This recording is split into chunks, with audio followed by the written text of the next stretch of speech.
Anybody else? I'll jump in. Shirley, Lisa here. Oh, hi, Lisa.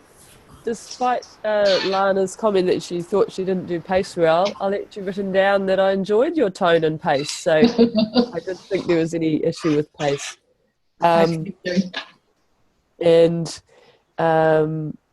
yeah, I really liked the use of review of the positives to help the clients see what was working and take a different perspective of the problem. So yeah, it was good. Thank you, Lisa. I'll jump in next. I thought the coach had a lovely, calm and confident manner, and a beautiful tone and a really lovely way of asking the questions. Okay. It was like, I'm curious, or I'm wondering, that sort of leading into the questions, and I just thought it was a really, the coach just had a really nice presence about her. And I thought the coach did really well at picking up on those key words, especially when she talked about the client's internal coach and using that as a question, helping the client move forward. I thought that was really well done. Yeah, I've got pages and pages of positive feedback. So, yeah, great session.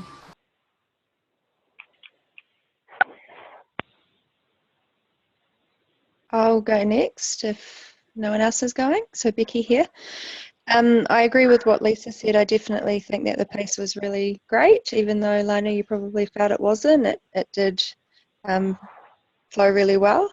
There's really great space. You paraphrased really well, and I liked your chunking up.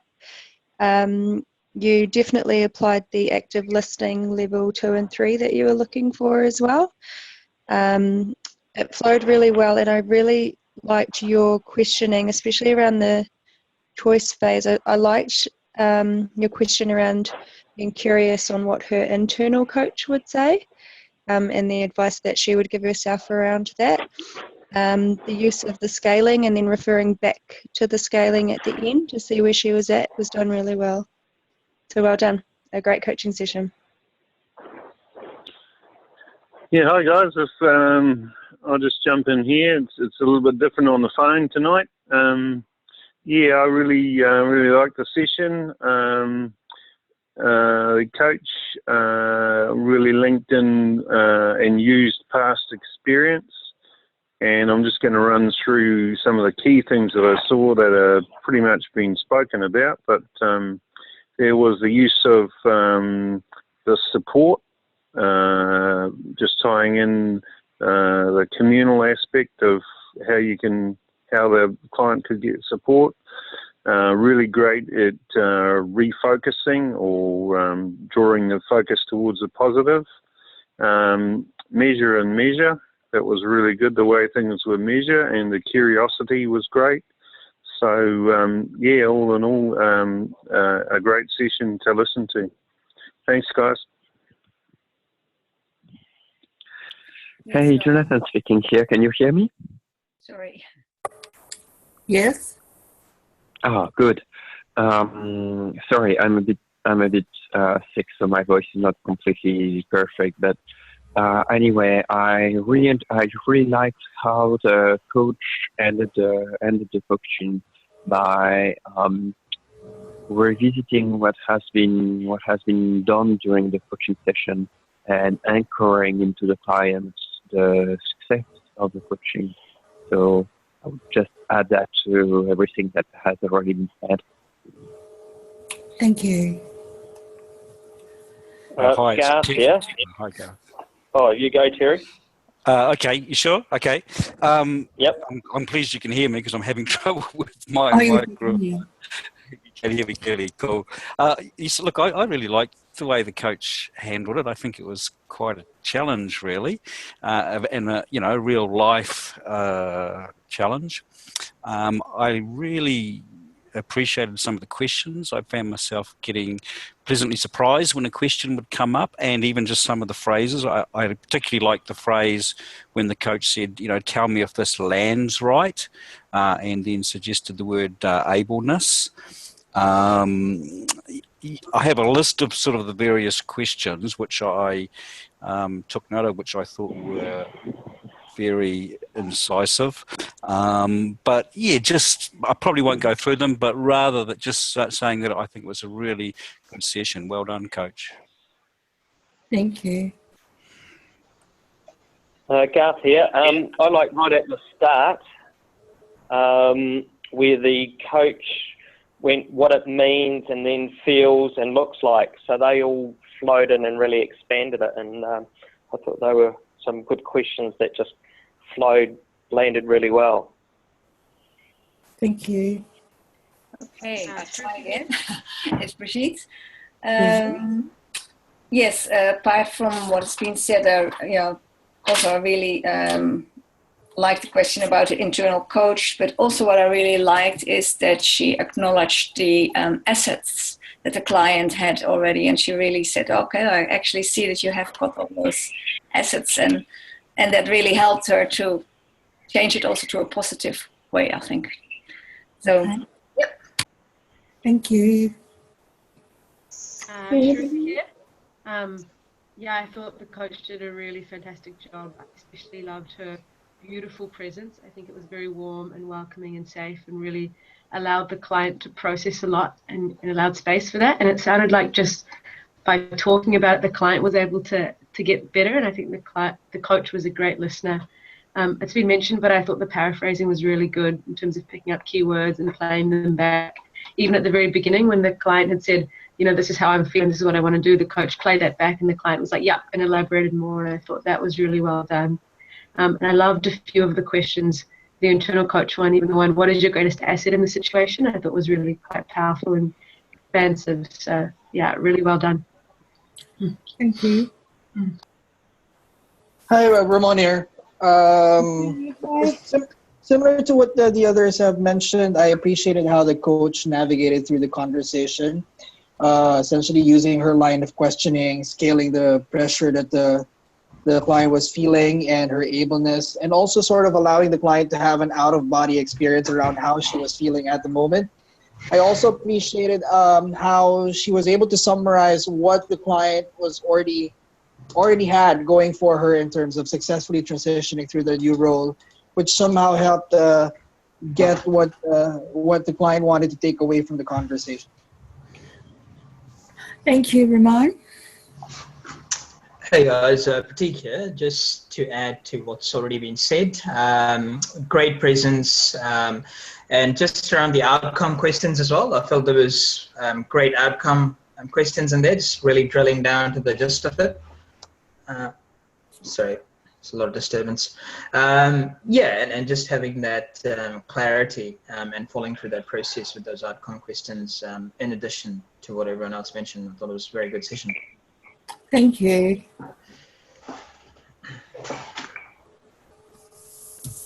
Was there anybody else?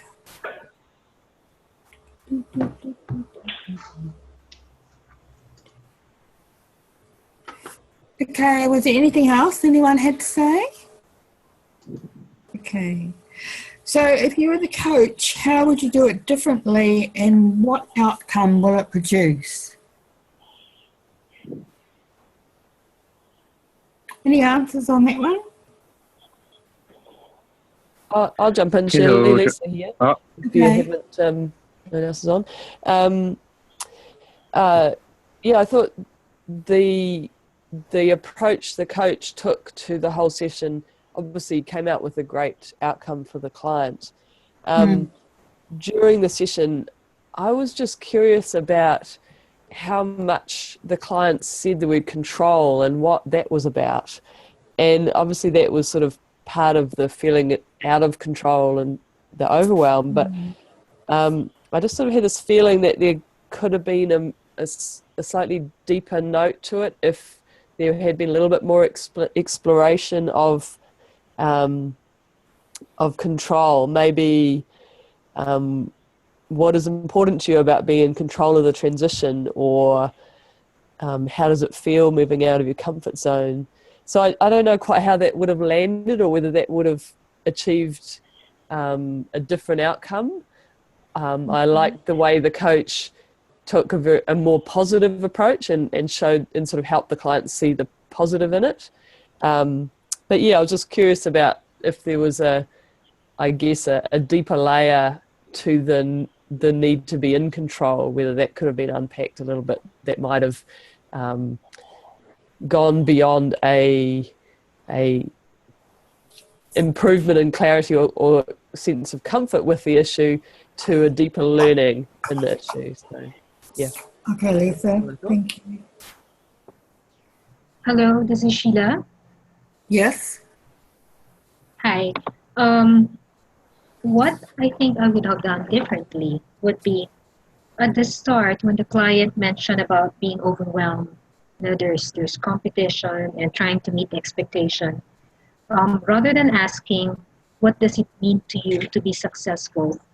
I would have explored further about the feeling of overwhelm, competition, meeting expectation, and I could have asked, can you tell me more about it? So that the person can expound on it at the onset. Thank you, Sheila. Becky here. Becky? Similar to what Lisa and Sheila were saying, which I don't even know if it would have, what the outcome would have been, but there was definitely a lot said around feeling pressure to do well. I don't like to fail, pressure on myself to do well, a high achiever. Those were some words that popped out at the beginning. And the coach did really well to ask, what would it look like to you to do well? Maybe I might have explored that don't like to fail, to do well a little bit more, and ask, why is it important for you to do well or to not fail, or something along those lines, to try and identify what was causing the pressure and the overwhelmingness. I don't really know what the outcome would have been, but that's the only thing that I could think of. Thank you. Yeah, Pierre, probably following on from those points, I felt quite a way through the conversation after they were exploring the scaling, and then even later on, the client kept slipping back into their muddy water. So maybe be a bit more assertive and pulling them back out so they don't go down there. And maybe that discussion right at the start, they might have voiced or aired all their muddy water a bit more about what they were talking about with emails and things. But yeah, I think just being a bit more assertive when they are starting to go back down into that muddy water to pull them back out. Thank you. Yeah, hi, Dean here. Yeah, I wrote in my notes expectation, and maybe that's sort of going down the same channel as what has been mentioned by about the last three. That expectation. What is it about expectation in that area, and that may have drawn out, like Garth said, some of that muddy water, and dealt with it earlier in the conversation, and that was really the only trail that I picked up during that. So I have to really listen to see whether there was anything else, but I just felt that whole thing, as was spoken on, the expectation and that control and that ability to be able to sort of plan everything out. Wondered whether there was a bit more meaning, a bit more to do with that original story, which was around, I want to deal with his anxiety, this feeling of being overwhelmed, and all of those sorts of anxious sort of negative comments. I wonder whether that would have drawn a little bit out, but hard to know. Anyway, that was my only area. Thanks. Thanks, Neil. This is Kenneth from Hong Kong.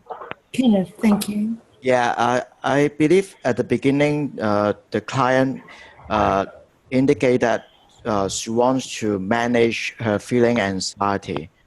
So maybe if we can explore more, what does it mean to the client to manage that feeling? And another question along the line is, what difference it will make to the client when she's able to deal with that anxiety feeling and the stress? So those are two questions that I may want to explore more. Thank you. Hi, Terry here. Terry. Yes, look, I agree in terms of the focus perhaps being a little bit deeper. May have been a good way to proceed. On my notes, right at the start, I noticed the words, anxious, overwhelmed, and the client wanted to know how to manage that. One question I might have asked is, what is the opposite of that? Again, maybe it's not a question I'd ask, but it's just something that I put down, and sort of really leading on to at one stage the client said that she felt that there were eyes on her.